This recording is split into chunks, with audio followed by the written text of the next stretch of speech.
In 2014, half of all adults in America were victims of computer hacking.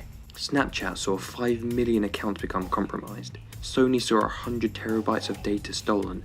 And the biggest of all, eBay saw 145 million user accounts compromised after their servers were hacked. So how do criminals do this? Companies are attacked all the time, and their protection levels they have to have is very high.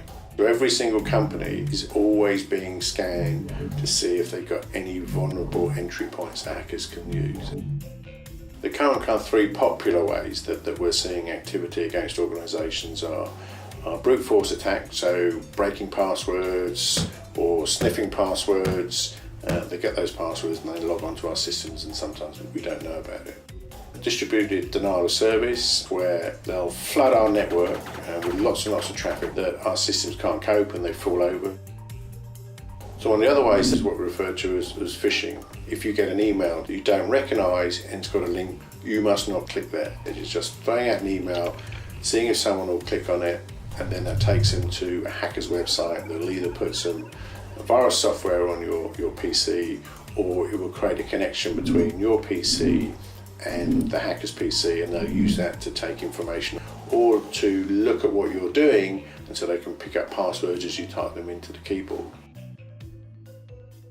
They love getting user IDs and passwords for obvious reasons, not just for the system that they've compromised, but also because lots of people use the same user ID and password for other accounts. So what they'll do is they'll break into a hotel website, they'll get all those user IDs and passwords, and they'll sell them to someone else. You'll then use them to go into your bank account. So keeping passwords different for each website we visit lowers the risk multiple accounts can get hacked. But what do we do if our personal devices like mobile phones and PCs become infected with hackers' software? For you and me, it means we've got to be more diligent. We have to make sure our passwords are stronger. We must make sure we got virus software on there. And the antivirus software normally comes with what's called a firewall. And what a firewall will do, in very simple terms, is look at all the network traffic and check there's nothing wrong going on and stop anything bad happening.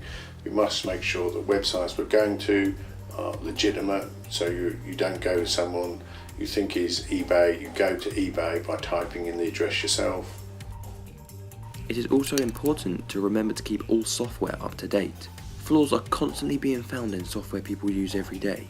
In 2014, both Apple and Microsoft had found huge holes in their operating systems which would let hackers access personal information, but they are constantly releasing software patches which repair these flaws in the software, which helps keep your information safe.